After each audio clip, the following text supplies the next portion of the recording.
All right, so to get started on our, as I trip over coffee and cords, I think I could give you introductions, but it might be easier just to have our panelists introduce themselves. So if your name, organization, and kind of a general idea of your experience with ADUs. So Miranda, we can start with you. I think that needs to be turned on.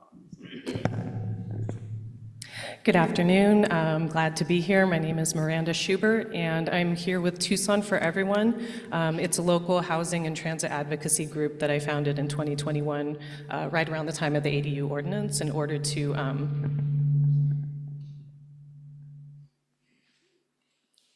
to provide more diverse perspectives in the conversation. That seems good. Okay. Yeah, just to ensure that, sort of the voices that were being taken into account in these conversations leading up to the passage of the ordinance were representative of the communities that were going to be most impacted by it. Hi, everyone. Good afternoon. I'm Corinne Manning, Deputy Director for the Department of Planning and Development Services for the City of Tucson.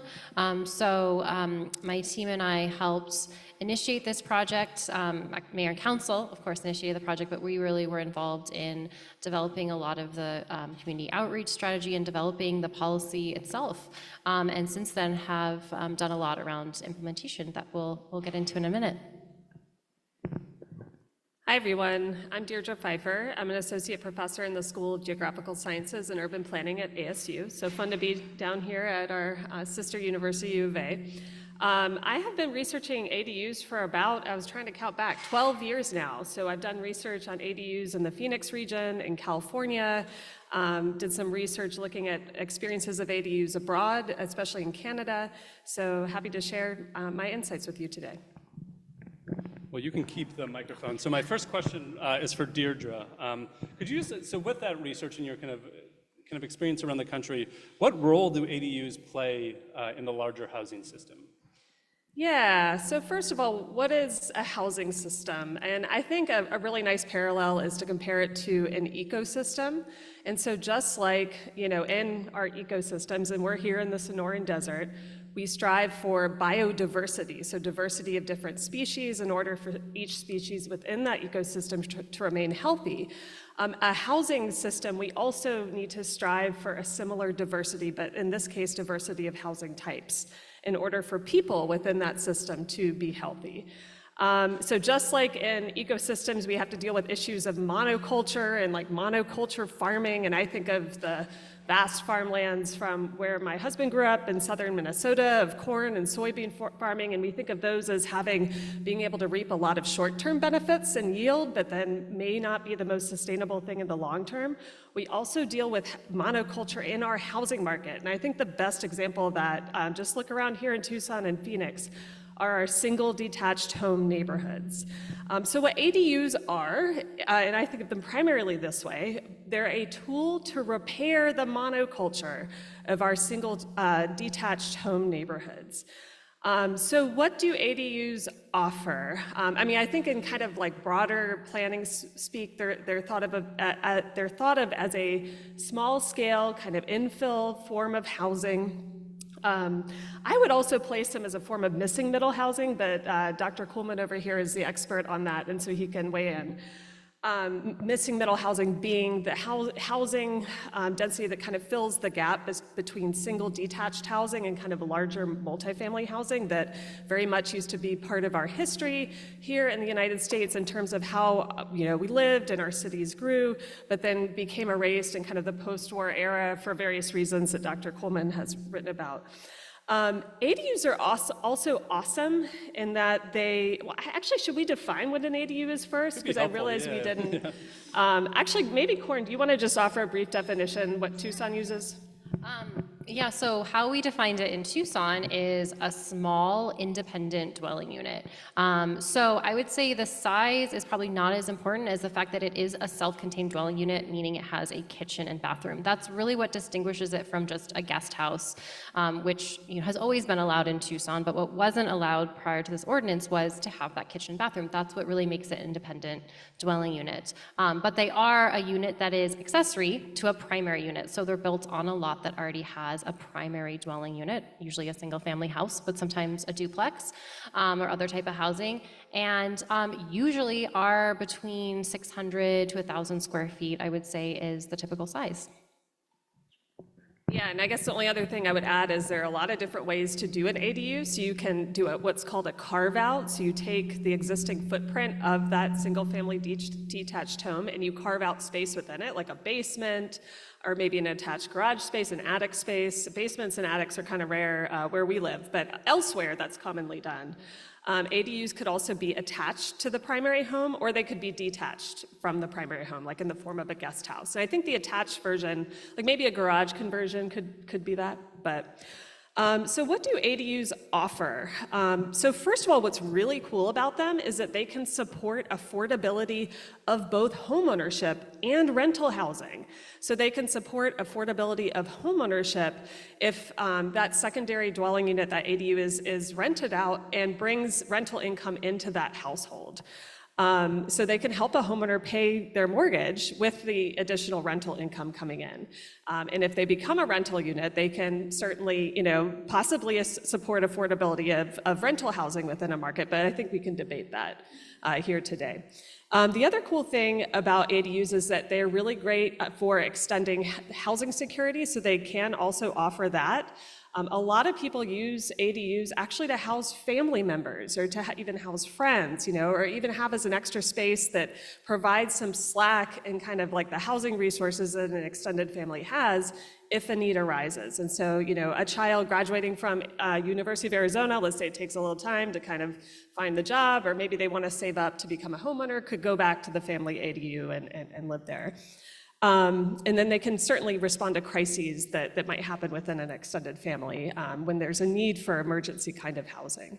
ADUs are also great in that they respond to two demographic trends that we're experiencing right now in the United States, which is a move to smaller households, as well as growth in multi-generational households. So providing that secondary unit, the smaller kind of home on the housing market can help the smaller household. Providing an extra unit next to the primary home can help realize the dream of living in a multi-generational household. And then the final cool thing about them is that they're actually a bottom-up approach to providing housing. So, individual households, property owners are able to do this, and so it helps to complement approaches that are led by, developers, affordable housing developers, private developers that are led, by government. So again, they help to bring a diversity of actors into the space of who's producing housing that's on the market. Anyone have anything to add? I don't know, Corin, from the city's perspective, what role did the city see ADUs playing? Great question, and I think what Deirdre just said about it being bottom-up really resonates with what we saw in Tucson. It really was a grassroots effort. I mean, that's really what brought it on the radar of our mayor and council to initiate the whole code update. And it was really interesting because we started this during COVID, and doing an ADU ordinance, kind of a reform to our zoning code had been on our radar for quite some time. In fact, our former zoning administrator, Jim Mazzacco, is here. I know it was on the list. In fact, we did an analysis about a decade before we did the ordinance. We did a code audit and looked at what would have to change to allow ADUs, but it was kind of on the back burner. And then COVID happened, and we started hearing from, even more so than we'd been hearing before the pandemic, of families where, kids were moving back with parents so that they had childcare for grandkids or older relatives moving in. There was a real need for social support during the pandemic. So we were hearing from housing advocates. We started hearing even from the real estate development community, like, we have to allow ADUs, how can we do this? So we started hearing from such diverse segments of our community, not just one corner of our community, that this was something that was a real need. And that's really what initiated this whole effort and really kind of carried the code amendment forward. So I would say how it responds to, or how it fits in with our housing system is, I think ADUs are very unique. And actually, when you had the ARCHES graphic up, I think the three things were like affordability, climate, and health. And that's, to me, like so emblematic of ADUs, because I think they're not just a housing affordability strategy, although they are, but they're really a strategy that also hits on social needs around health in terms of healthcare, or aging in place, and social support for a lot of different demographics. And also, one of the things we heard a lot in Tucson was people really see ADUs as an infill strategy and a climate strategy to build on the infrastructure we already have as a community and kind of do that. I liked the metaphor of bringing some diversity to the monocrop or monoculture that we have in a lot of neighborhoods that are single-family neighborhoods. And in a lot of ways, even those single-family neighborhoods in Tucson, especially the older neighborhoods, actually have a lot of these ADUs, or they had a guest house that just kind of functioned as an ADU because it was allowed prior to when we implemented our first real zoning code in the 60s. ADUs were permitted in the city. So it was kind of going back to a form of housing that we had had for a long time, and people really appreciated, but it was a way to legalize that so more people could add this type of housing to their lot and their neighborhood. Great. So this is a good transition too. So Miranda, your organization, Tucson for Everyone, it's interesting to hear what the city's was hearing. So your organization was instrumental in helping kind of, I don't know, if organized support for the ordinance. And I guess, could you speak a little bit to like what types of messages do you think were particularly resonant with kind of the community?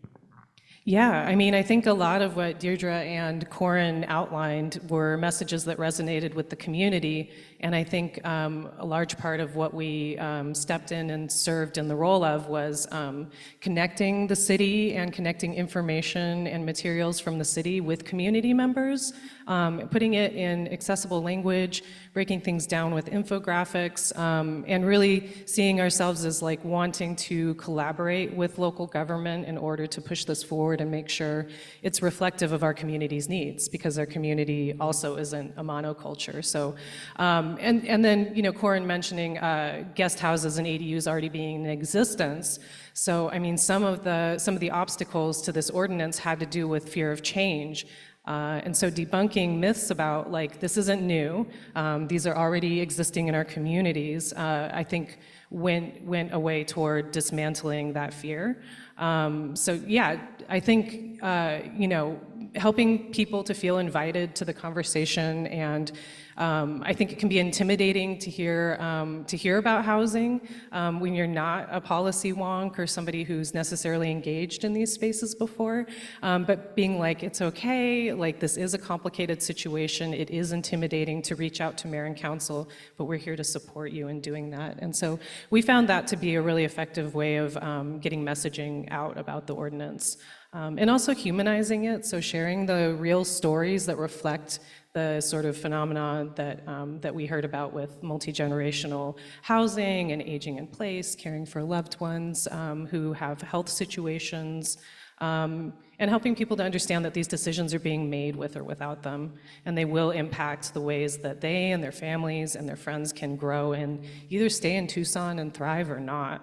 So yeah, it's good. Yeah, it was always struck me. I've been here for 2 years, and driving around Tucson, like it's so much part of the fabric of the city already. So it was interesting to hear, how all zoning changes are a little bit contentious, but how this one was, it shocked me coming from a place like the Midwest, where it's a very rare form and a much bigger change to the zoning fabric. I guess, could you, in fairness, could you talk about some of the opposition that you heard, or what were people, besides a general existential fear of change, which is a difficult one to address, but what were some of the other kind of more specific concerns? I think, there's also, I think there's a lot that's happened in the history of Tucson's development that has made folks feel a level of distrust toward developers. And the history of urban renewal, so city government collaborating with developers on anything and any possibility of developers making money off of it. That was something that we also heard a lot of concerns about, that this was going to be another tool for short-term rentals to become more lucrative, which we combated with messaging about how really making this a viable housing type for the local people who actually live here would be a way to combat short-term rentals and a way to combat displacement that often accompanies gentrification. Yeah, thank you. So moving to Corin, so I wonder if you could talk about kind of from your seat at the city, what has Tucson's experience been in the last 2 years? So I would say just overwhelming interest in ADUs. It's something that is just kind of like a hot topic, a fun topic that does meet so many needs. So a lot of people, we hear interest all the time of how can I build an ADU? How do I build one, in my backyard? How fast can I get one? We get inquiries all the time. So I would say huge interest from our community. But also some obstacles. And I think changing the zoning is really just one piece of that puzzle of how to build ADUs in a community or how to make ADUs really a solution in your community. So I would say our experience over the past 2 years has been how can we help overcome some of those obstacles and make ADUs more accessible and affordable. So while the zoning has changed, there's some of the challenges are how to finance an ADU, just how to navigate the process. They are a grassroots solution, which is awesome, but most homeowners are not developers who've ever interfaced with a permitting process, have never hired an architect or even know how to find an architect to work with, or a draftsperson, or someone to design an ADU, or a contractor to build their ADU. So that's a really complex process.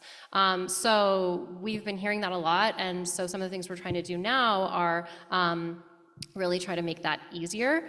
And also support others in our community who are trying to make that easier. I think there's a role for government and the public sector, but also it's been really exciting to see a lot of innovation in the private sector around this as well. So what we're doing is we've tried to do a lot of education and outreach. We created kind of a worksheet to help someone figure out, can I do an ADU on my property? How big can it be? Things like that, so they can work through whether they're allowed to do an ADU and how. And then we recently did an ADU model plan design competition. So one of our big initiatives right now is trying to create a model plan library so that people have a starting place. If they want to build an ADU, they can go kind of look at some options for model plans and see what might work on their property, connect with a designer. It gives people a way to enter that process and start navigating that process. So we did a design competition last year that was really fun. It just brought a lot more interest in ADUs. We're starting to build out that library now. So I would say that's one thing that we're trying to do around accessibility. And then, like I said, we're also seeing a lot of innovation in the private sector. I'm sure folks will talk about this in the next panel as well, the design portion of the panel. But I think there's a lot of potential around pre-approved plans, model plans, modular and prefabricated, factory-built buildings to help bring down the cost of ADUs and just the time it takes to design and build an ADU and actually get one in your backyard where you can house your family members or friends or start generating rental income. So that's what we've seen so far, is a really evolving and dynamic landscape, which is really exciting. I think we just see a lot of interest in Tucson and innovation, and want to support that. And this panel is a great way to keep that going. So thank you.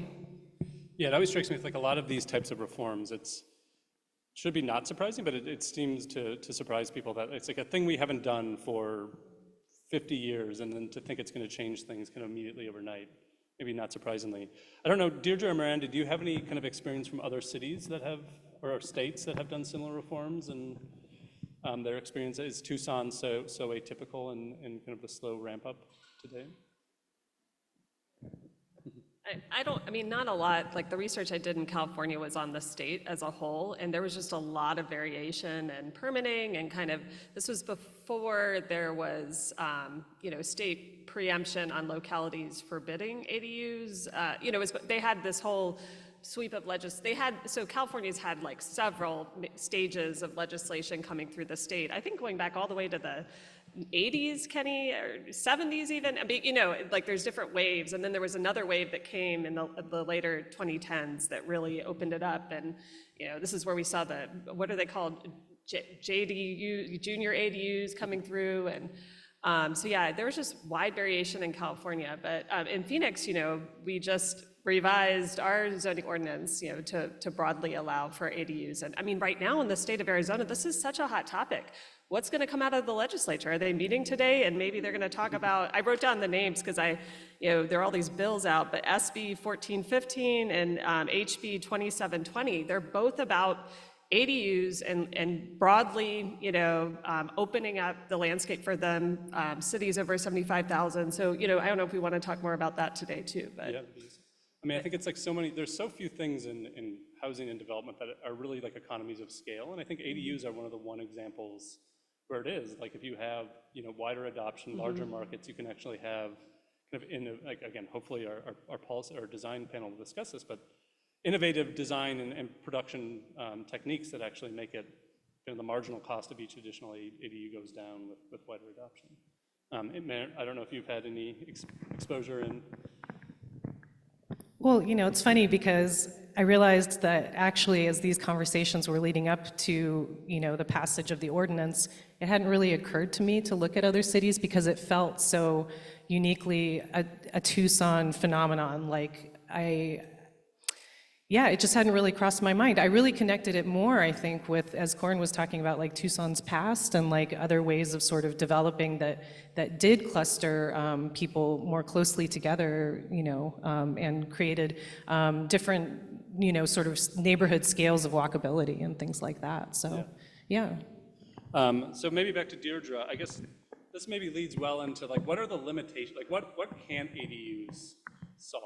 Probably lots of problems, but kind of specifically within like the context of larger housing kind of issues. Yeah, okay, I would say there are two that I would mostly talk about, or two umbrellas. The first is, many large regions like Tucson, like Phoenix, across the US, we're experiencing this housing supply gap.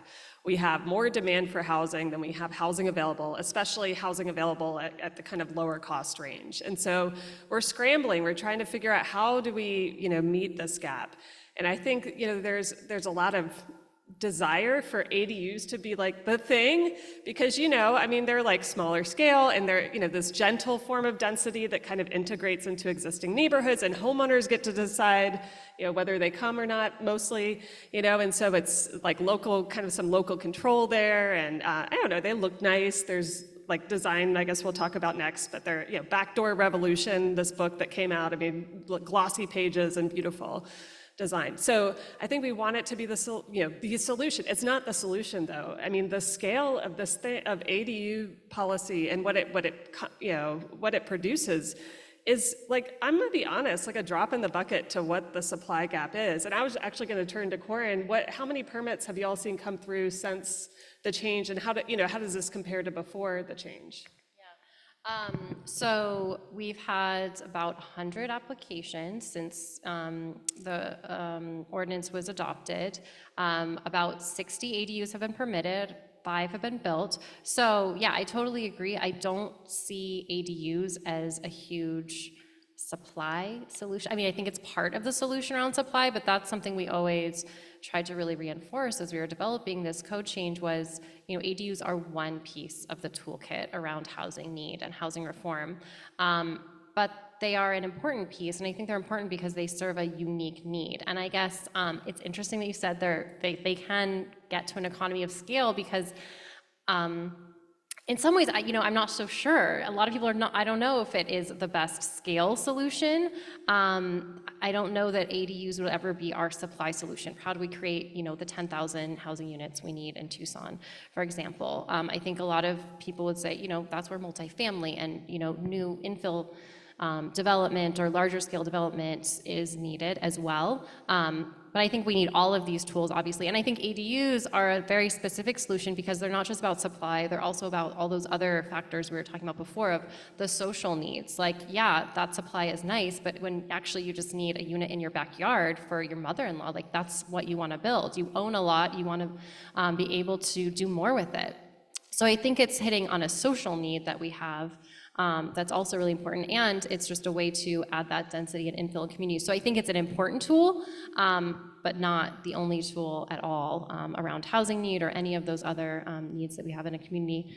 But I totally agree, ADUs are kind of just something that people really love. They're really fun and cute, and I think it is a little bit of that element of control. Like it's something I can build and decide what goes in my backyard and how to design it, and I think people really love that, and I think that's great to give people that kind of control over what happens on their own property and be able to add to it as their needs evolve.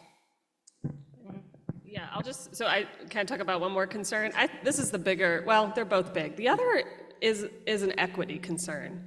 So I'm really concerned about who actually has access to, implementing this policy and who's going to reap the wealth from ADUs. And so, yeah, I haven't taken a look at what's been happening in California, where I think we have a lot of data now on who's building ADUs, and we could really understand that. So maybe that'll be another research project. But there are a lot of reasons to expect that ADUs are going to be built in areas where there already is existing wealth, places that are already more advantaged than other communities within a region. And why is it this? I think we touched on this maybe a little bit, but how are you going to pay for the ADU? How do people pay for it? So, okay, what are the options? You draw on your existing wealth, right? And we know that there's vast inequalities in wealth held by people, that fall on demographic lines. So people who are, who identify as white, non-Hispanic white, tend to have many times the wealth of people who identify, as other groups, let's just say. So people of color. So just that is like concerning. All right, if you can't draw on your own wealth, where are you going to get the money? Maybe you're going to ask your family members or something, your parents for wealth. Well, we know, those wealth inequalities extend there. Okay, maybe you're going to draw on a home equity line of credit. Do you have equity in your home? What is that equity? And will it, meet the gap for the cost of the ADU? And then beyond that, who's financing ADUs? And I think there is some, experience now with more local lenders and kind of more regional lenders that are gaining some comfort and doing construction and remodeling loans for ADUs. But I have a lot of questions about that. Maybe you all can share that for Tucson. So I would say, I could go on and on about this topic of equity. So that's the big thing. The other thing is there's no guarantee that people are going to build ADUs and rent them out. We really don't. And so I think it'll be interesting in Tucson to see, what choices people make and how they use them. And if they rent them out, there's no guarantee that there will be at affordable rents. And there's very mixed evidence on this. So there's been research from I know the Bay Area in Sacramento on this, and there's not really clear evidence that they're going to be rented out at much lower costs than kind of other rentals. And then Airbnb, which you brought up. Are investors kind of going to be capitalizing on this? Who are these investors? Where is our land wealth, our housing wealth going to? Is it going to here, to Tucson, or is it going out to some corporate entity? So.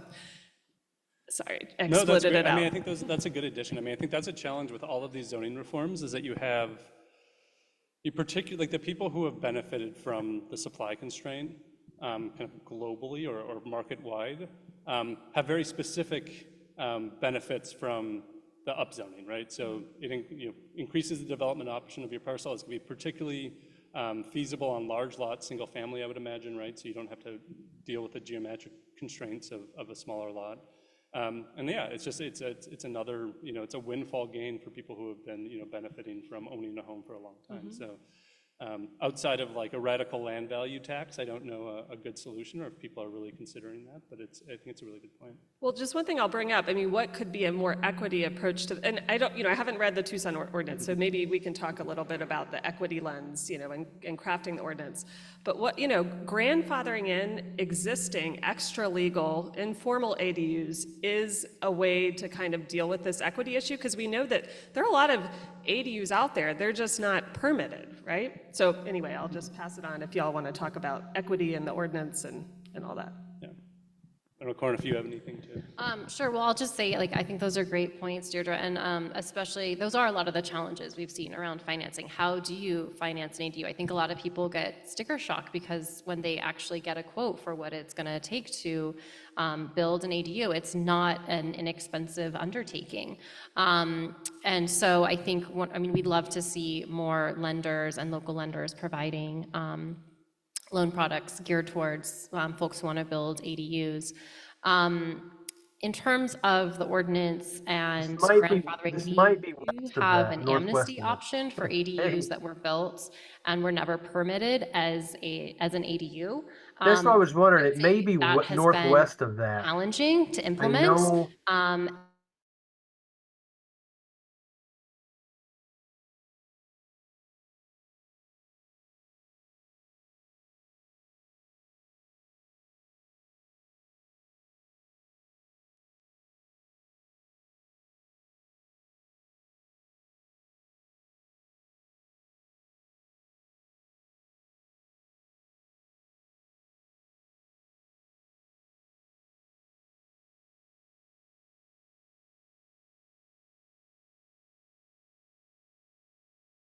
prefab and other options is really something I think that also helps address that gap of who can build an ADU. So in some ways, the kind of commercialization of ADUs, I think, is important to make it more affordable, and it also creates entrepreneurship and small business opportunities. And we're seeing a lot of that kind of bubble up in Tucson.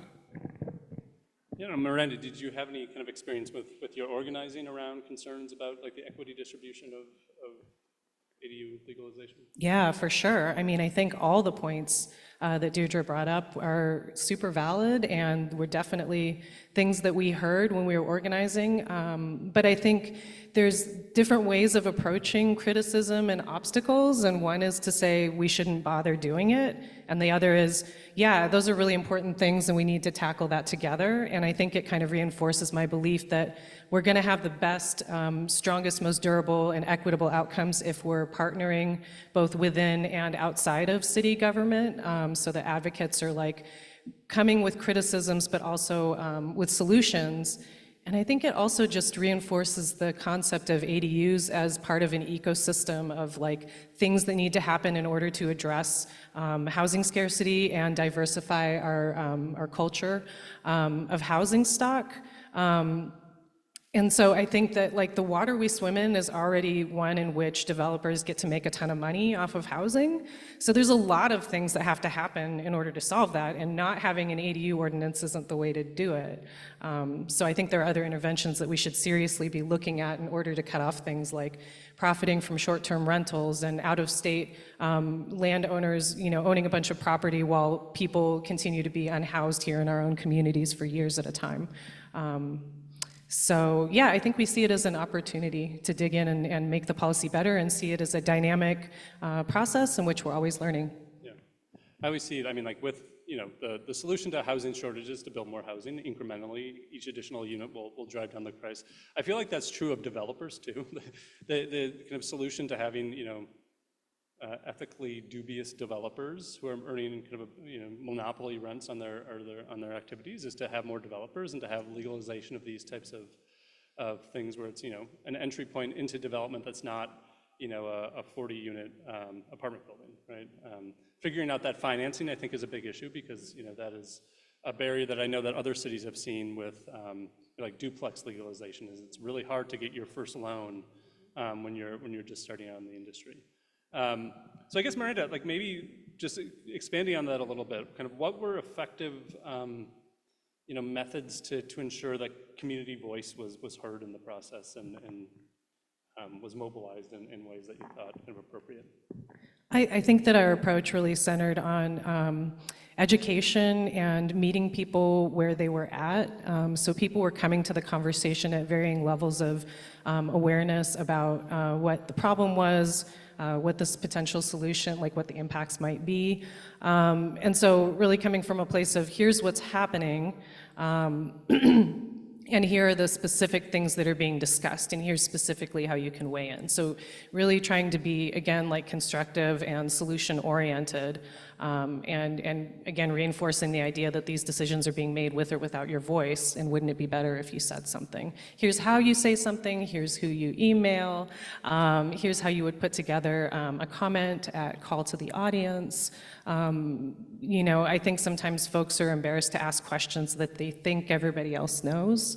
So kind of trying to break down that culture really did have an impact on the types of messages that were being received by mayor and council about this ordinance.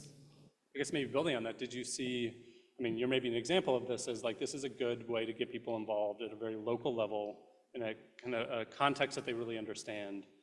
Were you able to kind of carry forward that momentum to other efforts?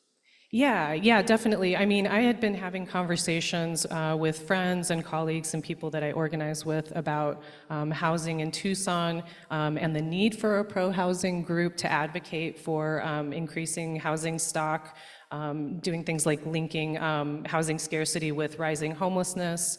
And so when the ADU conversations began to heat up, it was really, it seemed like a perfect moment because it sort of distilled all of these issues into a really specific, tangible and actionable item.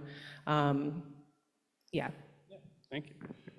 So I think we have about 10 minutes left. So Corin, maybe we'll end with you. You've answered some of these questions already, but I'd just be curious, like what other steps do you think the city is taking or could take to facilitate, broader adoption of ADUs? I mentioned before our Casita Model Plan Library. That's something we are just launching.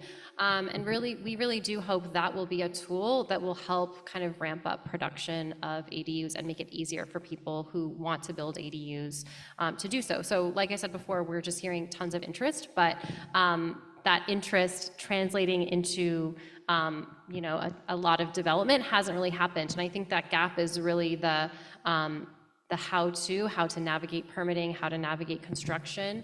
And we really hope that having pre-approved designs will help bridge that gap for a lot of homeowners. So basically how we have developed this model plan library is we did a call for submissions and ideas last year and got a huge response from designers in our community, over 63 submissions.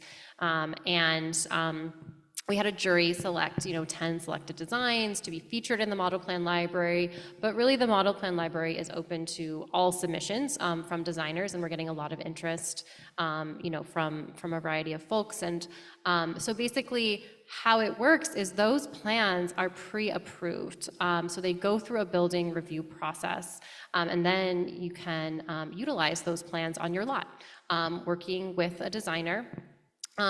We looked at a lot of different models as we were developing this, or examples from other cities, LA, Seattle, cities that have allowed ADUs for a long time, and this has been a really important tool in other cities to increase production. So I think you were mentioning, some of the cities you've looked at, and from what we've seen, like we really saw Seattle, Portland, they allowed ADUs, but it was kind of this slow build to when ADUs kind of hit this threshold where it was sort of commonly understood in the development industry, in construction design community, so that there could be that scale of development. So we're trying to kind of edge that along in Tucson. We have seen, kind of a slow rollout over the past 2 years. Like I said, we've had about 100 applications, 5 have been built, and we're really hoping to ramp that up with the model plan library. So we have a very diverse set of model plans that we're adding to that library, everything from a studio to 2-bedroom unit. Those are going through approval process right now, but like I said, it's something we want to keep adding to and is going to be open for additional submissions. So the way we developed this was actually, we got a lot of feedback from designers in Tucson that they really wanted this to be something that was mutually beneficial for the design community and for homeowners and the city. So while some cities have done kind of free model plans, we haven't taken that step yet in Tucson. It's something that we're thinking about in the future, but basically our model plan library is a bridge, a resource between the city and designers. So it basically connects a homeowner with a designer that they can then connect with to purchase plans, we hope at a reduced rate. So it brings down the cost through the cost of design, the design is already done, and the cost of permitting is a lot lower, and it's faster. And that time is really important in the construction process, and in just creating certainty for a homeowner who, a process that might be 6 months, might be a year, can be really is part of that uncertainty that I think puts a lot of people off of building an ADU. So we're trying to create more certainty, consistency, and just ease in the process of building an ADU. So we hope that'll really start to move the needle to make it easier to build ADUs in Tucson. And it's something that, will continue to evolve based on feedback we get from homeowners, from designers, and from our community. So that's one of the big things we're working on right now. And then, Deirdre mentioned the state legislature. So the Senate Bill 1415 is, it's working its way through. We'll see what actually happens. But, it would allow multiple ADUs on a lot, and that's something California has already done, I think statewide. So I think there's always going to be conversation in Tucson about what more can we do to create more housing supply. Should we allow more than one ADU on a lot? That's a conversation. We've heard that from a lot of people. How can we create more infill opportunities in existing neighborhoods, beyond even ADUs? That's something we're also going to be looking about and talking about as a community in the near future, I'm sure. Well, great. Well, we have about 4 more minutes. So any final thoughts from our great panel? This has been a wonderful discussion. I'll just share something quick, which is the equity issues I was talking about, we can respond to them through policy, right? And I think, it's so important to, when we're designing policy, to start with that equity lens in the beginning.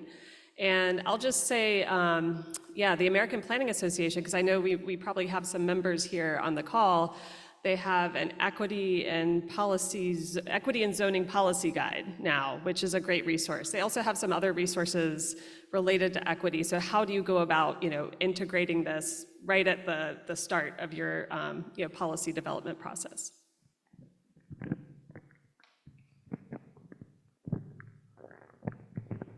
Yeah, I totally agree with that. And I think that for me, it also comes down to ensuring that when decisions are being made, that the folks who are going to be the most impacted by the policies are being heard, and that they're being communicated to and being made to feel that they're welcome to the conversation, and that criticism is an opportunity to come out with a stronger policy and not necessarily oppositional.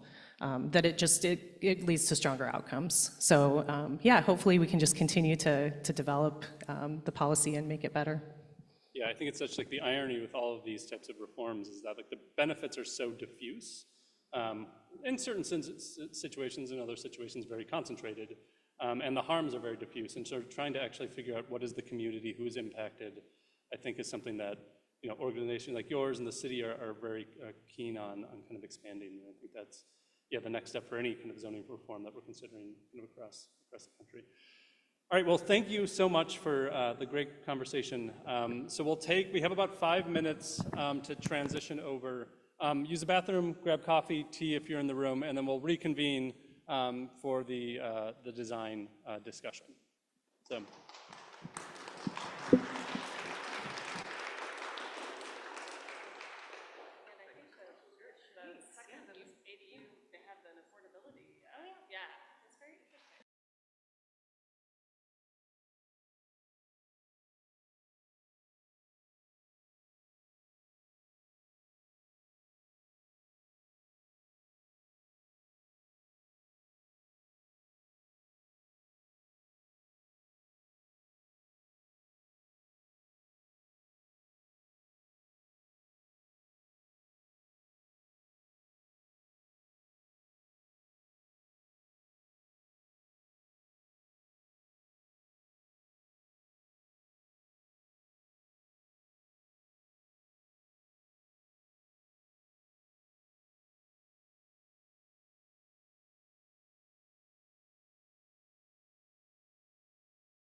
So thank you so much for our first panel. What a really enlightening conversation, just bringing up so many issues we have to keep in mind, and really thinking about the scale and the the impact that ADUs could have in our community and broader too. So I love this idea of the system, the ecosystem of housing.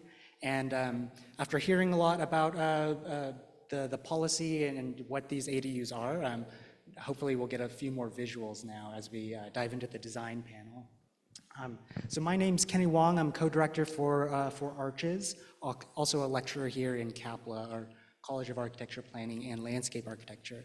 So I'm excited to be here and hosting this panel with some really great colleagues that have been working and thinking in this area for some time. So I'll allow you each to introduce yourself just so we can test out the microphone too. So yeah, Shay, can I hand it over to you? Yeah. And let's try it. Hello. Okay. Hi. I think this is working. Hi, my name is Shreya Jimenez. I have a firm. I'm a small business owner, working for myself under Cuadro, and yeah, I'm interested in housing affordability. I've worked in commercial housing on the affordability side for a long time, for over 10 years. And then I did a little stint in high-end residential work, which was fun. And yeah, I'm excited to be here. Thank you all. Hello, good afternoon. My name is Valerie Lane. I am a practicing architect. I've had an architecture firm for 16 years in Tucson doing all infill scaled residential architecture.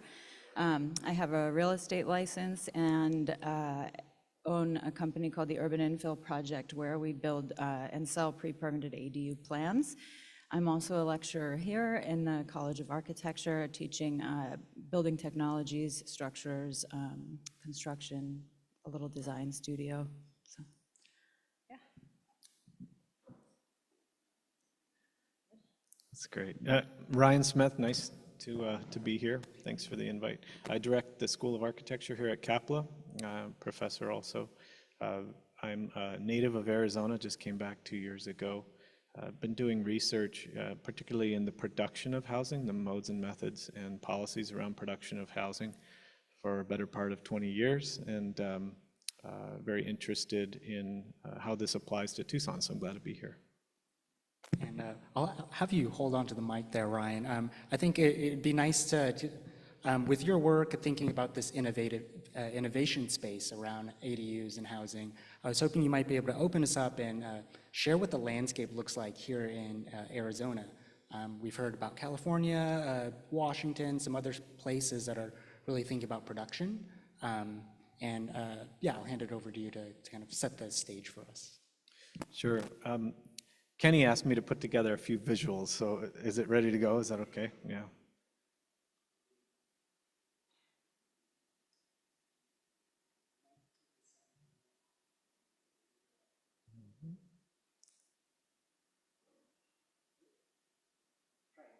There we go. I won't try to get too detailed. My research has been focused on what I call industrialized housing delivery. Sometimes you might think of that as prefabrication, modular construction, offsite construction. These are synonyms. They all mean slightly different things, but for the purpose of this conversation in ADUs and thinking about industrialized housing, there's really two major categories of producing housing that are linked inextricably with building codes. On the left is HUD Code 1976, which is AKA manufactured housing. This is a preemptive federal code that no jurisdiction in the United States can compete or deny, but certainly local jurisdictions have authority over zoning and where these can go.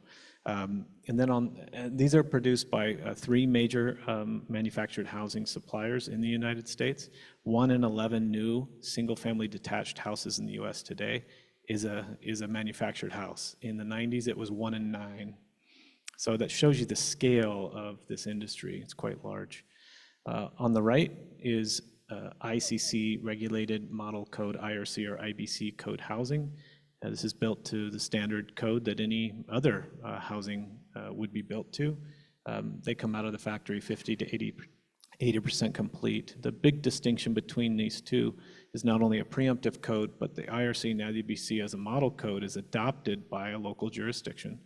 And they can also augment or change depending on what they desire. So they have complete authority over what happens, whether off-site industrialized construction can be used or not, frankly.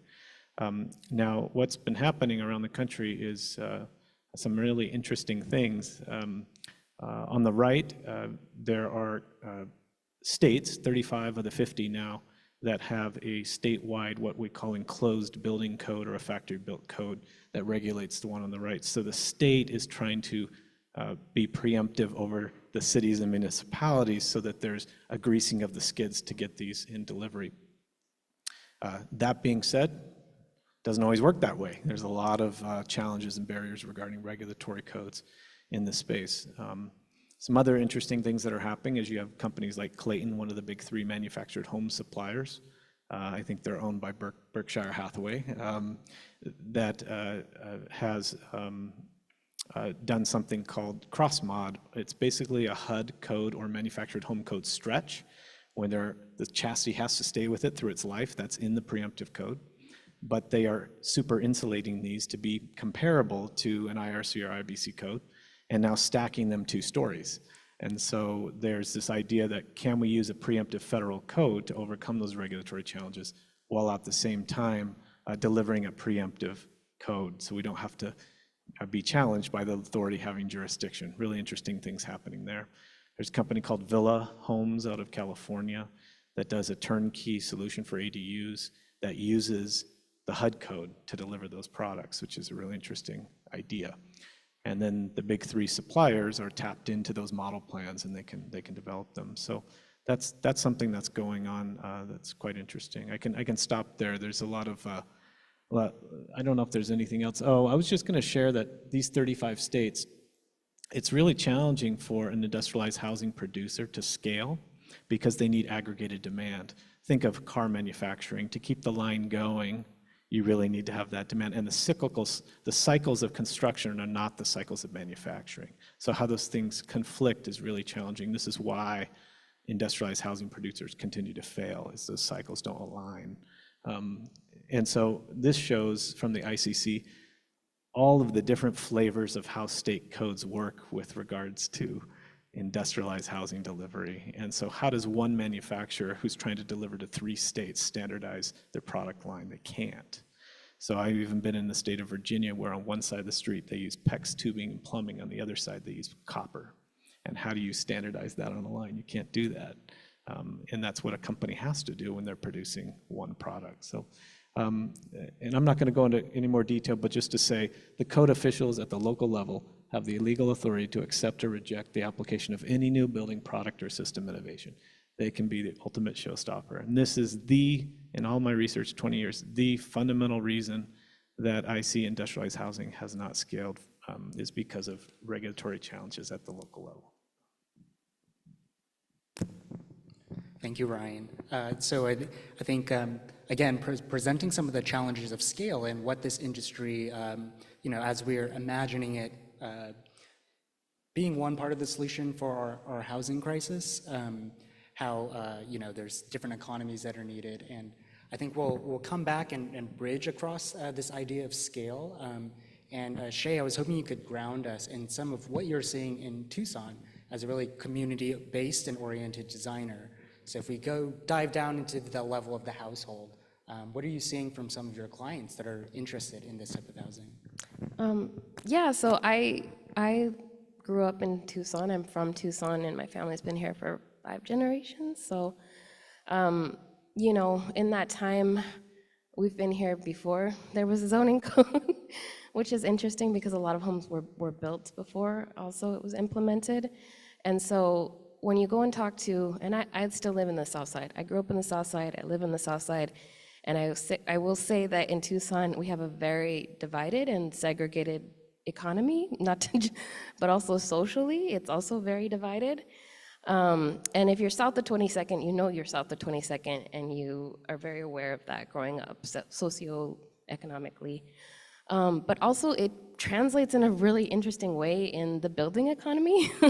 I feel like I grew up with two forms of education of building knowledge. My dad is actually an HVAC contractor and a subcontractor, licensed subcontractor. But I grew up with him being in the world of doing side jobs, right? And I'd say most of the South Side was built that way, where licensed professionals in their free time are building out the South Side, usually without permits, under the table, as quickly, fast, and cheap as they possibly can. And so for that reason, when I went into the world of commercialized housing production, I was like, what, 300 a square foot? Are you kidding me? Like, I know people who can build this for half that price, if not less. And so I think that these, like when we talk about equity and, the whole system of housing, I always come at it from a very different lens because I grew up in a way where I saw this very informal form of housing happening in housing production. And so I had applied for a grant with a friend of mine. We went after through the Vitals Health Foundation. That kind of really kickstarted me off and really wanting to explore how to work better with communities that I grew up in especially Hispanic households. And we were awarded this grant. And, I started working and finding those families. And I would say,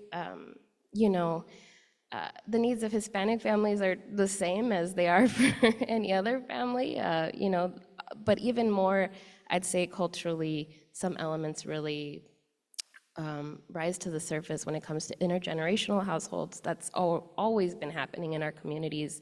It's not a new phenomenon. It's been going on for forever. The need to house your elders, but also the need to house your adult children during economic crises. At every economic downturn in our neighborhoods, we see, up to 3 generations living under one household easily.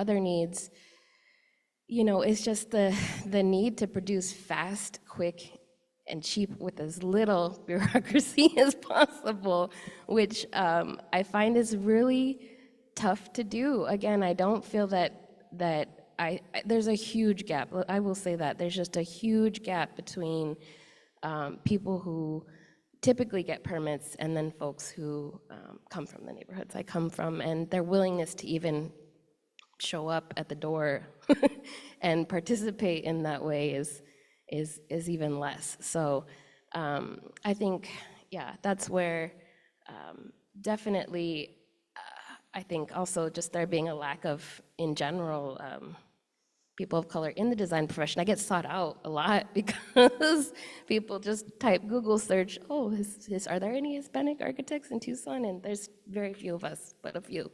And so I do get those searches too. So this project, we had this money to build, oh my gosh. I think these are yours still. There we go. There we go. All right. So we got some funding to help with the policy work. We were really also bringing people forward during the policy and getting that pushed through. And then afterwards started looking at implementation and how we could help people build. So we with this funding, we gave out a few mini grants for folks to get these projects built. And again, the scale is really different. So, ADUs again are typically in the scale of 600 to 1,000 square feet. What people can actually afford to build, I'd say, who are not kind of your upper middle class, everyone under that threshold is going to be looking more at a tiny home. And so that's really where we started looking at smaller 200 square foot units. But again, these can be fully permitted as a completely independent unit, which is amazing. And had 2 teams build the same plan set. The one on the left with the framing is in Barrio Hollywood, and the one on the right is near like Arroyo Chico neighborhood. And the one on the left was an owner build team. I work a lot with owner builders.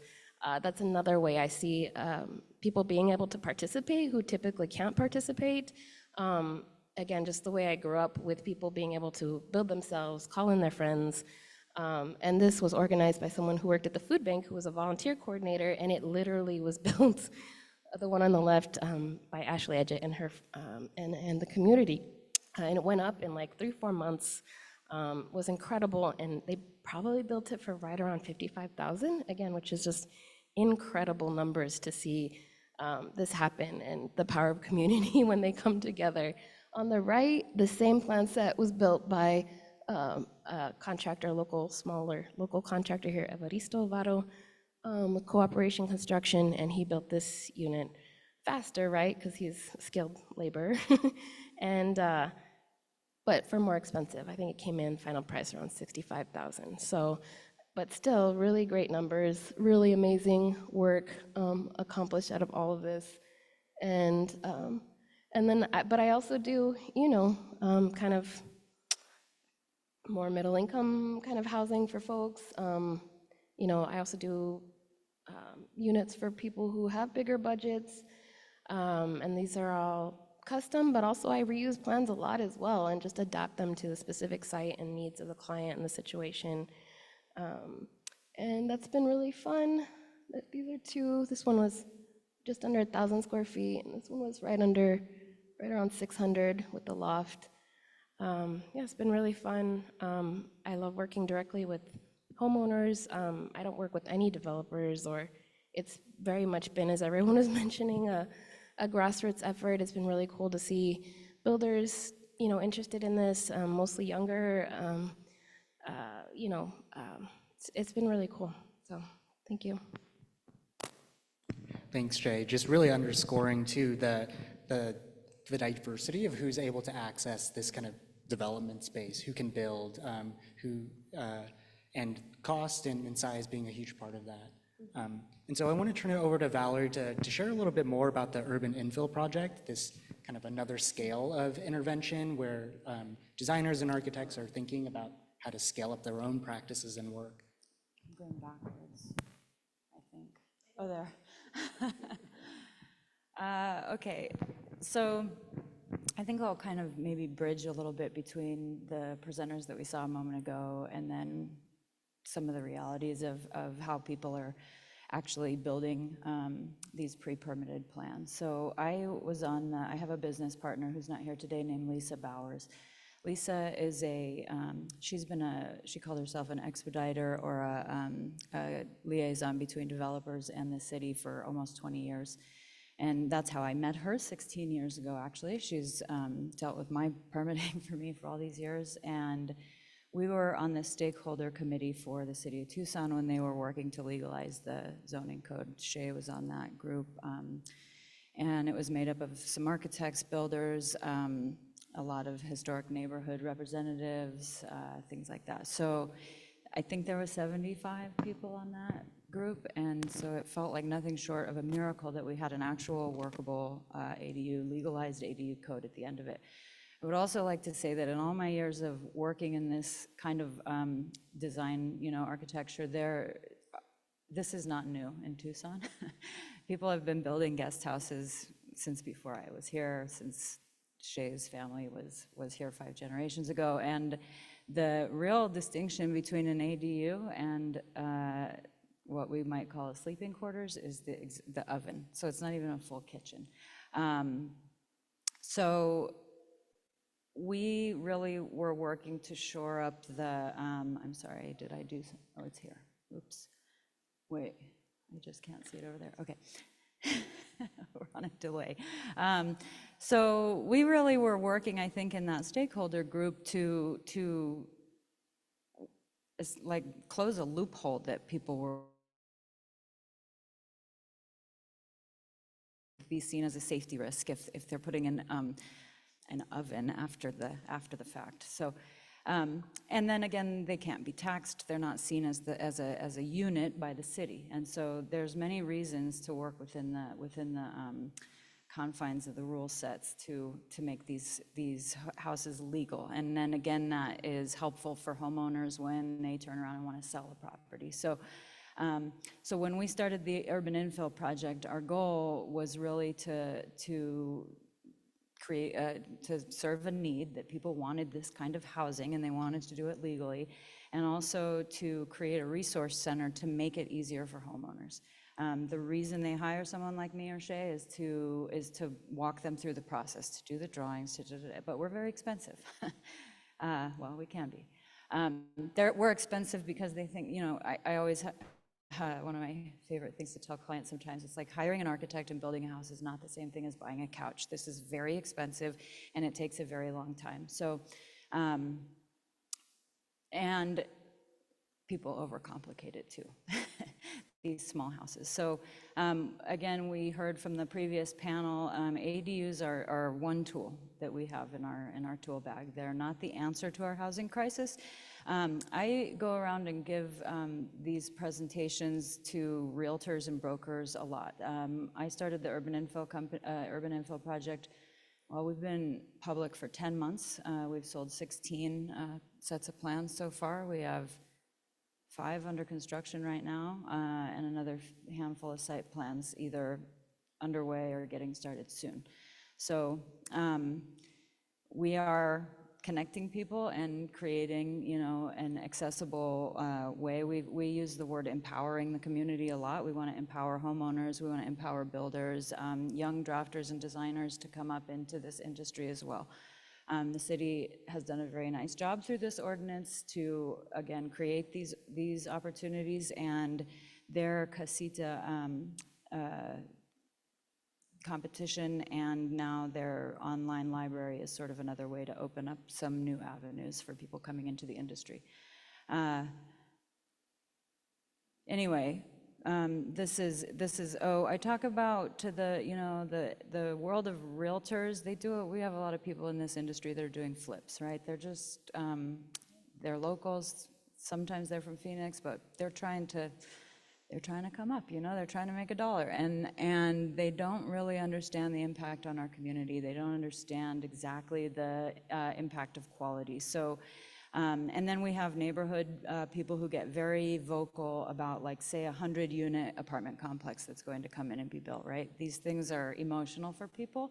We have a very emotional tie to the past. People are emotional about the quality of community in their neighborhoods, and they are afraid that new development is going to sacrifice that somehow. So really the question of ADU and infill development, any kind of new housing solutions, is a conversation about density and increasing density and what that looks like. And I love ADUs as a tool. Infill development of this scale is an incredible way for homeowners and neighborhoods to maintain some level of control over what that densification looks like. And so 100 ADUs is going to provide 100 units to folks that might otherwise struggle to find housing that works for their family. So yeah, often it's elderly people, it's college students, but again, those people, they may not become homeless per se, but they are going to struggle and become house poor very quickly. And this is a way that we can keep families together, keep sort of a stronger social support network within our neighborhoods. Okay, I'll move very quickly now. Again, hiring an architect can sometimes be daunting if you can find one who's available. Before I started the Urban Infill project, it was common, especially during COVID, sometimes it would take me 8 months to a year to get a permit for somebody. And that included my design time plus permitting turnaround time. We were all struggling during those years, but it was, you know, a lot can happen to somebody's money in that amount of time. So we really saw the time as, and the cost, like, you know, I have to make a living and I have children and a family too. So those things were not aligning very well. So through this effort, I felt like I could sell the plans for a reduced price than I do custom design work for. And again, I could empower other people to engage in the use of the plans, and so other people can do site plans, the builders can have some agency over choice in terms of the finished materials and where windows go to maintain privacy. So again, these are all mechanisms that can create a little bit of flexibility with how these buildings are applied. And so we submitted 7 designs to the city's design competition. Lisa and I actually, I don't know that the city's allowed to say it out loud, but I do. We looked at the city as our partners during this time. We pre-permitted our plans before they did the Casita competition. We've had these plans permitted again for about 10 months And so we were able to sort of pave the way in terms of understanding what some of the hardships in the process were going to be. So again, we've permitted, well, we've sold 16 and permitted 12. Two are completed, two are under construction, almost complete, and a handful more starting. So, and we're permitted in the city and the county. The one on the bottom, the Roost, was the one that won the competition, and strangely, it's the only one. Well, that one is under construction right now. We've sold only three of those. Okay, and then I thought I'd just very quickly show you a couple of examples of how these are being applied in different ways. So not only do people, we're hearing a lot. I am taken by how much people in our community want to live communally. So it's not just intergenerational, but it's like, I want to retire with all my girlfriends, or you know, I want a compound with whatever, you know, so there's all kinds of opportunities. So these are two, and these were actually both built by the builder that you had in the picture, Varro. He, one of these is in his own backyard, one of them is right down the street. So he built both of these at the same time. The orange box is the new construction, and the yellow or blue boxes are existing buildings on site. And in both instances, these will be used for mothers, aging mothers. Varro's mother is going to live there full time, and then the one on the top, his mother is going to live there half the year, and the other half the year he'll use it as a short-term rental. So again, this is a way he's helping his mother part-time, and then the other part of the year he gets to supplement his income a little bit. And this is a nearby R2 neighborhood, fully within the ADU code. This is in Broadmoor Village. This is an R1 neighborhood just east and a little south of us. Again, the blue is an existing 3-bedroom, 2-bathroom house. We have a 1-bedroom ADU with a full kitchen, and then the micro mini is a loft unit, and we pulled the oven out and call that a sleeping quarters. She'll rent that out probably to a graduate student. She's gonna move into the back house, I think, and then rent the 3-bedroom, 2-bathroom out. She's actually works here at the university, probably has 5 to 7 years left here, and so living in the 1-bedroom unit is very appealing to her. So, and again, completely within the confines of the ADU code. We got no special treatment here. And this one we're actually building out of SIPS panels, which is a kind of fun and exciting adventure. And this is another R2, so these are 2 lots actually, an R2 and a C2 right next to each other. This is interesting, this is actually a builder developer, local small developer. He came to us and had these 2 units and had started the process to try and combine these lots. That process going through the city is very arduous and long, so we convinced him not to do that. And we're putting 2 bedrooms on each of those lots. We have a sort of imaginary line down the middle, so there's essentially 2 sidewalks with a curb in between, and then enough parking and 2 curb cuts. So the lots effectively stay separated, but the 4 units will kind of work together as a little community. And then last, this is in Pima County. This person is a very ambitious human. This is a 2-bedroom lumen plus a 2-bedroom roost that we've shoved together, eliminated the kitchen out of one of them, so it's basically a 4-bedroom, 2-bathroom, 1 kitchen unit that then we mirrored around a courtyard and call that a duplex, and then a 2-bedroom lumen guest house in front of it, not behind it. So this becomes the whole site, 10 bedrooms, 5 bathrooms, 3 kitchens. Again, this is Pima County, but it is completely within their guest house code as well. So that's all I have right now. Well, thanks, Valerie, for walking us through quite a few different projects. And I guess I'm struck by this, you know, as designers, as architects, right? You're offering a service, and there's this tension between the customization that comes with part of that, and again, getting to scale of how do we follow the regulations, you know, in the easiest way possible, streamline construction and permitting and all that. And I feel like ADUs kind of put us in this interesting space of having to kind of navigate around that a little bit differently. So I wonder if you might all share a few more thoughts about, the custom and what this does to our role as designers.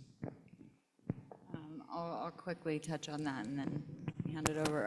I have been confronted with this idea for over a year now where, yes, I'm a trained architect, which that's a service. This is a product. And so I've had to sort of draw the line between my involvement and my level of control over these things, and give agency to the other professionals in the industry. So builders, we can trust the builders. Homeowners, we can trust the homeowners that they know what they want. And so we kind of, again, have to say, okay, here's my product, and then here's how you can customize it for your site and your own lifestyle, and just let people do that. Yeah.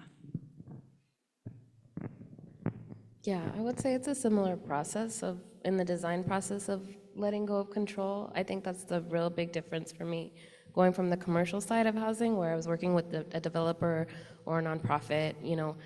They're not personally attached to the work in the same way that a homeowner is. So that was a huge shock of, when I first started working, was like, whoa, people are very emotionally attached to these projects. And having to really, at that point, just kind of be like, all right, it is what it is. We're going to agree to disagree, but you get to have it your way because this is your home and your money, So I think for me that just letting go of control happened right at the gate. But in terms of the design process, yes, I also similarly have aspirations to add to the model plan library, and I already have reused a lot of my plans. I guess for me, I up until recently, I just had never worked in that way before, so I wasn't sure how much faster it actually would be. Because once the design work is done, it's not that, the drawing's already done, so then you just kind of reuse them and shift this here or there. So it's not, so to me, it wasn't that much of a time savings necessarily. And then, and also because every client wants to customize. I mean, I find that's, again, you have to accommodate that because, building is a really special act, right? Like, it's not something you do every day. It's a very unique and special experience. And for me, that's really what I try to focus on with my clients, is that you're getting an architectural experience, right? You are going to be, at the end of this, we're going to have something special that's unique that we've put into the world, that even if it is kind of based roughly on an existing plan, you've put your own, right, heart and soul into this as well. And I think finding that balance is a real struggle in our industry, but definitely with my work, that's what I'm seeking to find, is that balance between really custom, unique work and also some standardization and working off of projects that I've already done. And so now at this point, I have a portfolio I send out to people. Look at these other projects, make sure one of these doesn't already suit your needs before we decide to go down the custom route. Again, and just making clients aware of the trade-offs with time and cost and all those issues that come up. And so, but at the end of the day, I think we all strive to be in architecture because we want to create something beautiful and put unique work out into the world and create site-specific design. And I think the site for me also is what changes every project and what ultimately leads to that customization. So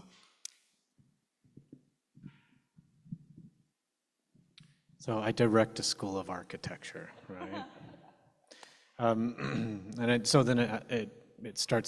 I start to reflect what is the nature of the profession of design, not just architecture, but design generally.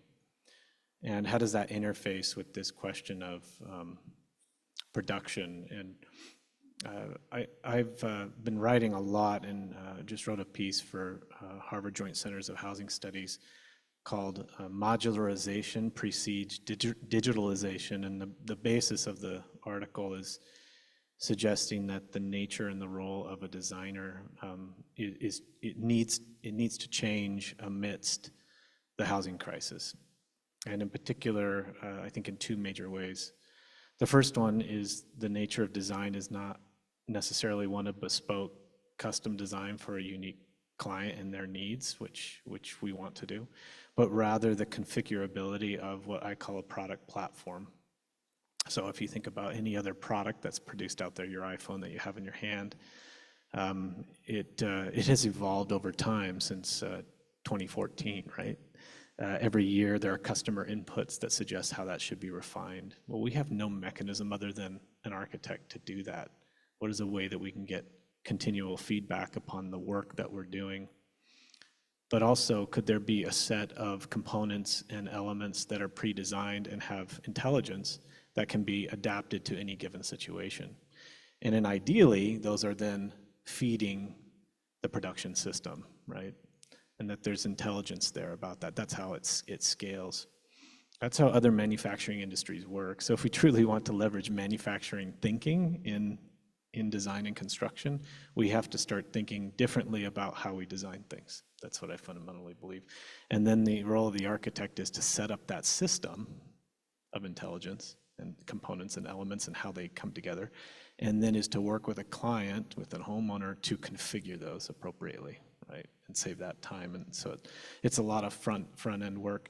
I often I'm trying to imbue in some students' work right now this concept that the worst time to get customer inputs is actually in the process of design, that you should get that before you produce anything and after you produce stuff. Think about this, right? You would never stop producing something so you could get more information and then produce it again.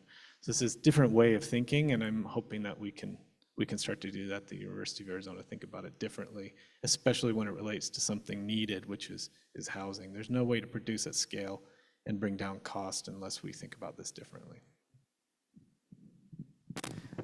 Thank you, Ryan, and Valerie and Shay. So in each of your practices as well and research, along with rethinking where design happens, what is bespoke, this work has also pushed you into areas of policy. So as a way of kind of linking back to this first panel that we had, what are some of the ways that, again, you find possibilities, or what are some of the barriers that have been unlocked in this space, and how that's forced you to operate a little bit differently, be involved as a designer?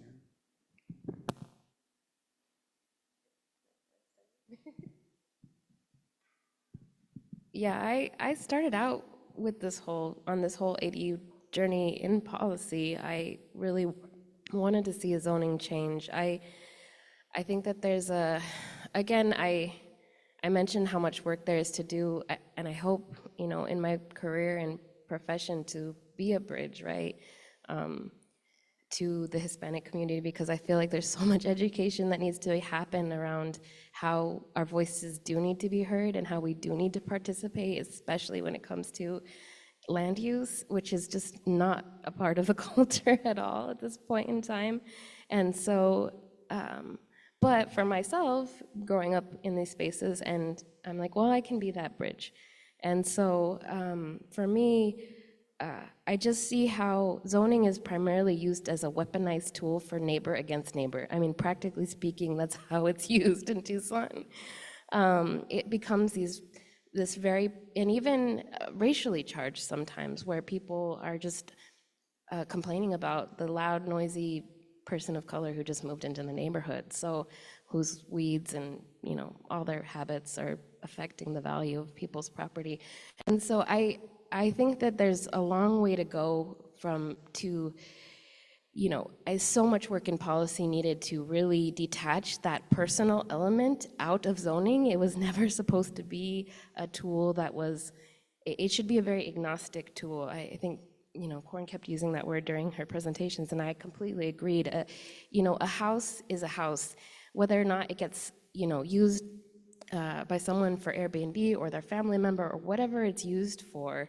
That should be irrelevant, in my opinion. People should have that freedom to use a housing however they see fit, right? And so when we talk about density and the need to create more units, there's so much work that needs to happen on a policy level, because it still comes down to this very localized issue of control. As you mentioned, Ryan, it's all about, perceived control, right? And I've heard that the mayor was not in support of the, with what they were calling that bill, the starter home bill, right? Because it was not going to allow each jurisdiction control, right? But that's exactly the problem. And so as much as it's scary, right, to let go of control, as we talked about, you know, how as a designer, when you're working with a homeowner, you have to let go of this control. There's so much of that that needs to be let go of, I feel, on a policy level, in order for us to be able to even attempt to produce the amount of units, housing units that are needed. And really, for me, it's kind of a nightmare, you know, being in practice now, where I pretty much only worked in the city of Tucson, and now I'm working all throughout Pima County and having to go through Sahuarita's jurisdiction and Pima County and Oro Valley, and everyone's coming online with their own interpretation of zoning. It slows down the process so much. And that level of standardization, I really feel, is needed, and everything that California has done to really streamline those processes and just allow housing by right, just 5 units by right. Like, what a radical idea. I mean, just that simplification, I feel, it needs to happen. And I think we have a long way to go on every level with the public to get people to really understand that and get to where we need to be in terms of housing production.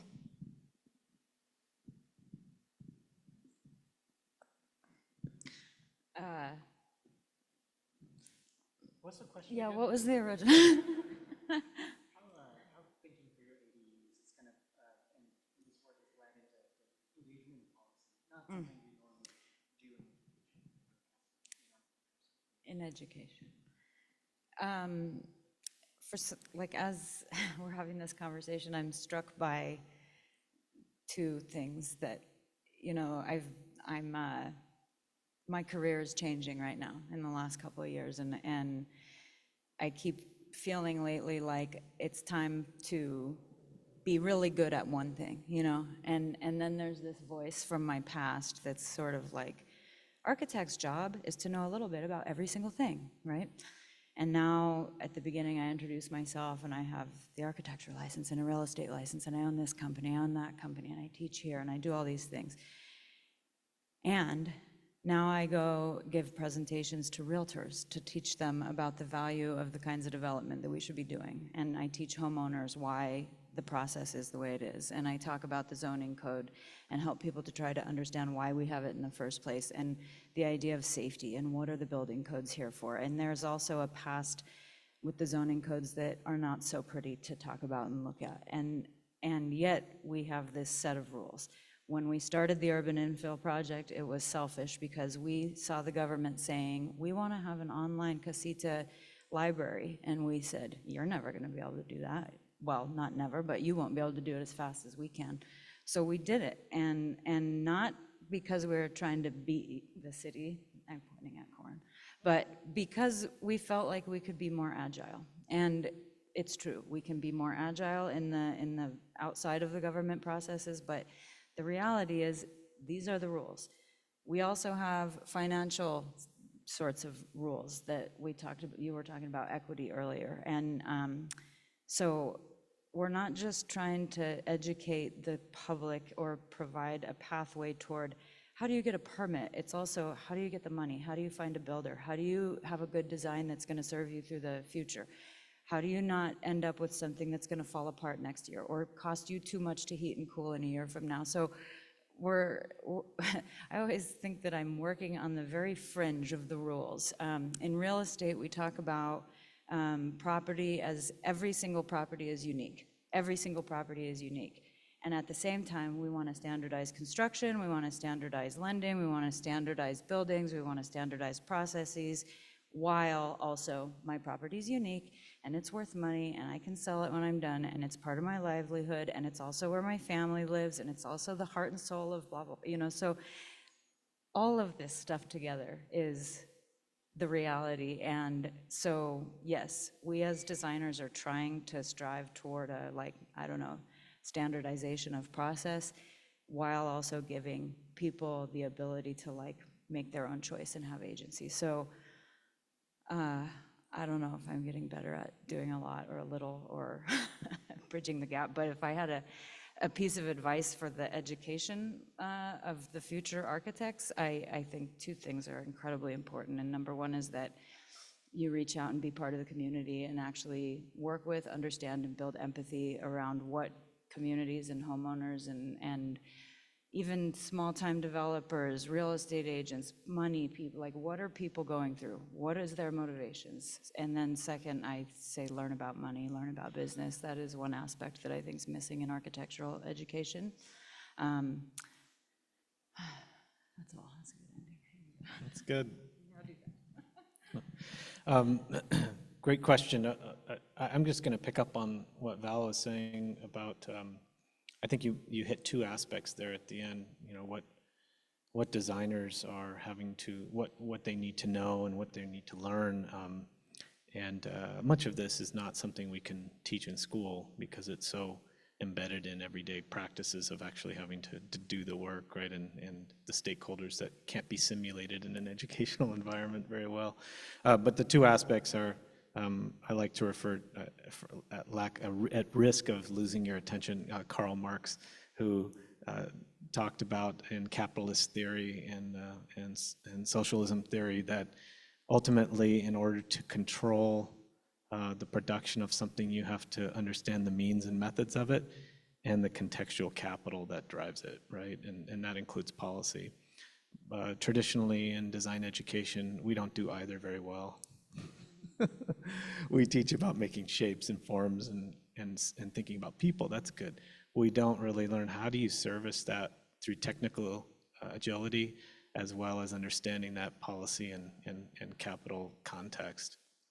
And I've been impressed with these two who are really trying to interrogate that space, right? The only way you can make a difference is if you understand the system in which you're operating. I've been really impressed with a lot of the City of Tucson and other partners that have come into another professor, Bill Mackey's capstone, and this is a whole capstone focused on policy design. That's what it's called.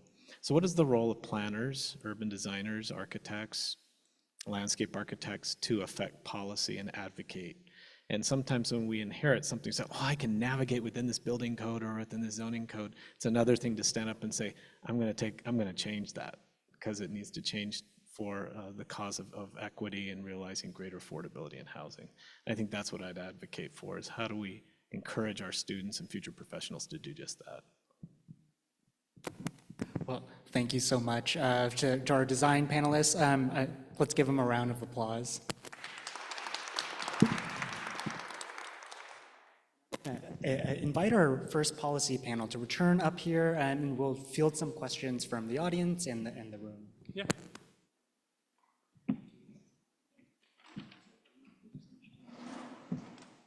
So while everyone's getting seated, I'll just stand up here with the mic. If you're in the room and have a question, maybe just come up and now we have some questions online, and continue to add them to the chat. A tight squeeze.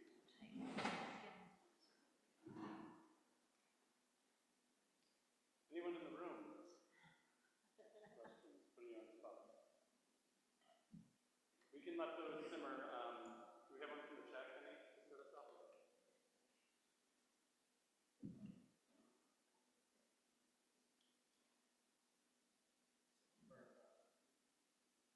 One of our first questions here, what effect are HOA regulations and CCNRs having on limiting ADU development in Tucson?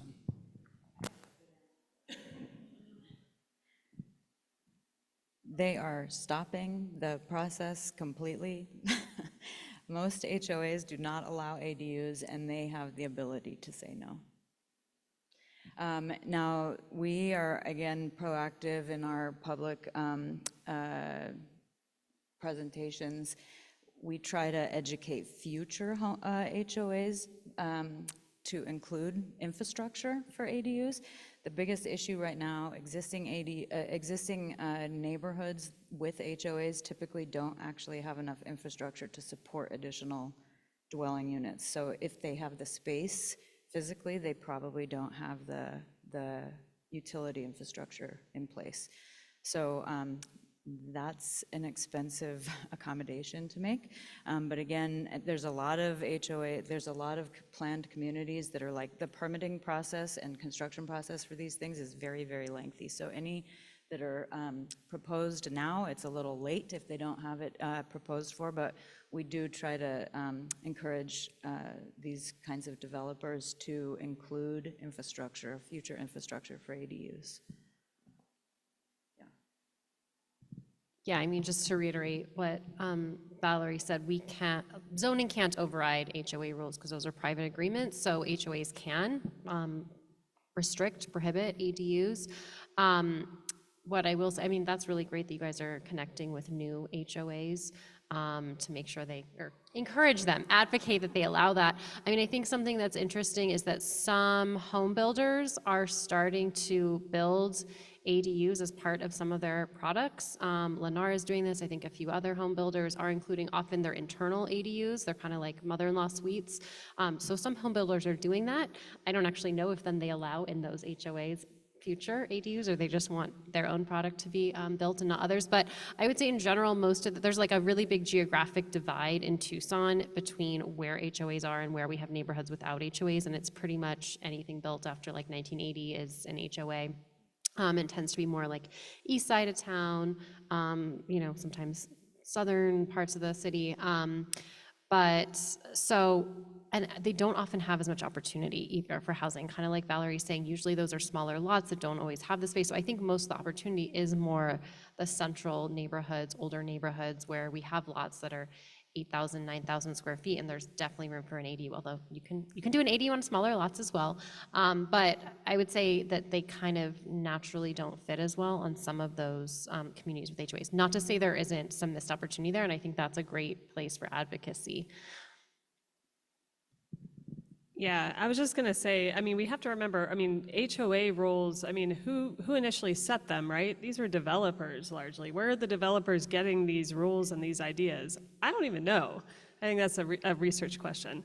But changing the rules, like a substantive change to the CC&Rs, I mean, like oftentimes it will require the super majority of property owners to buy into that, 80 to 90%. I mean, it makes this almost impossible situation. I think this is ridiculous, and HOAs, I mean, this situation, it's not like a law of physics. We can change this, and I think some level of state preemption is probably needed on this front.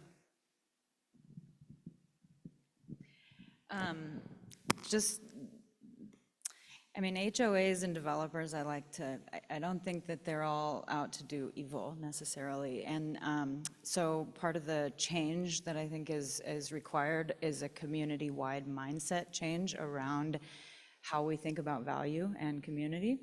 And that means also the new generation of developers are not just thinking about money. Right now, when we look at a lot of planned unit developments, they're just pared down to the minimal based on cost.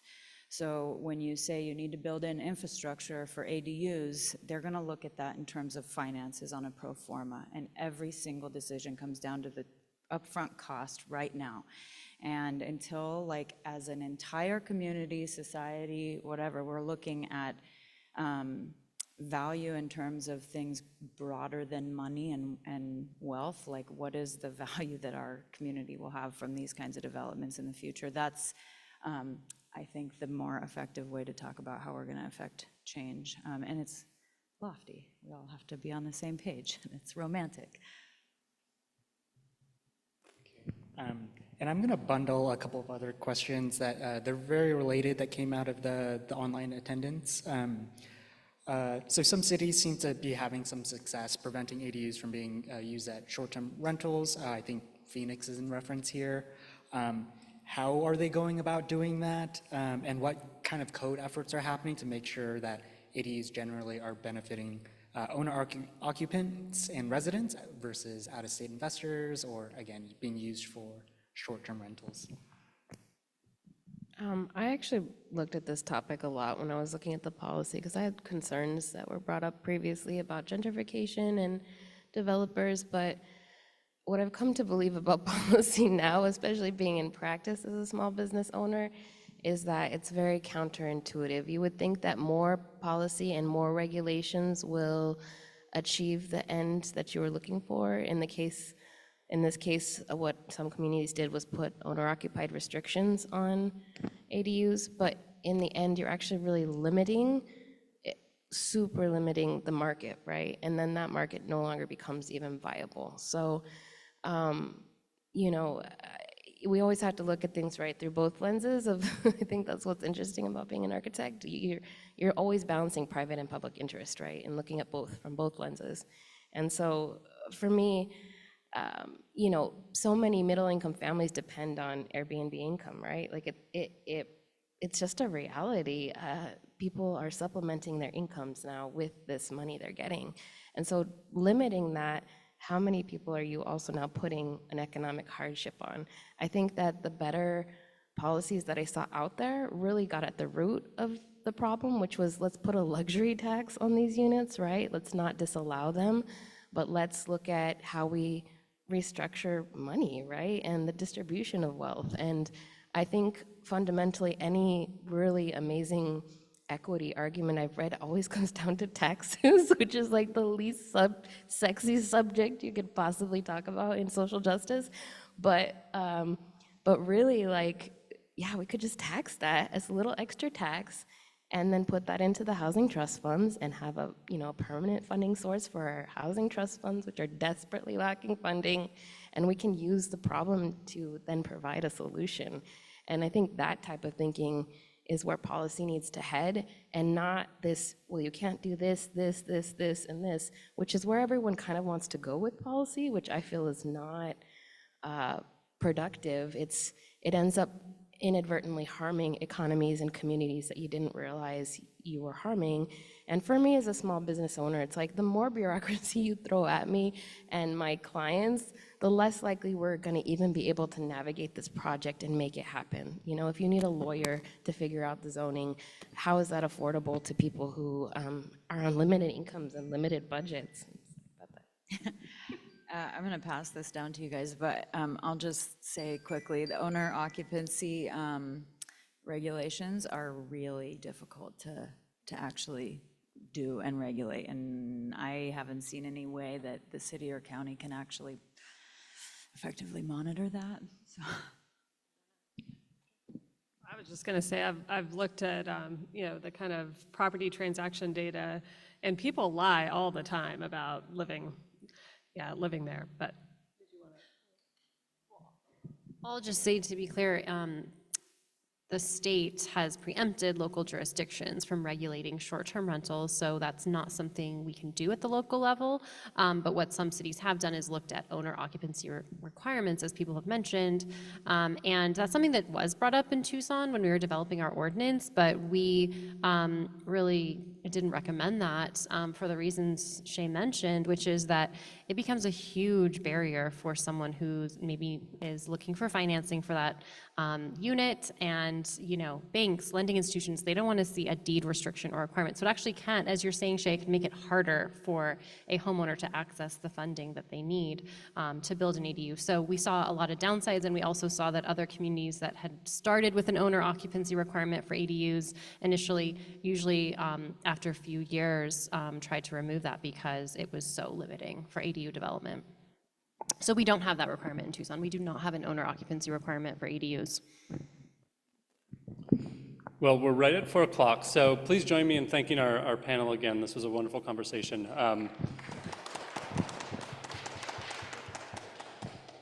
Those online, thank you for joining as well. Email questions if you had them that weren't answered, and we're happy to forward them on. Again, thanks again. Thanks to ARCHES for supporting this event. Thanks to the Jockman Institute and Morrison Institutes. Look for more events coming tomorrow at ASU, and then next fall here back in Capua. So thank you.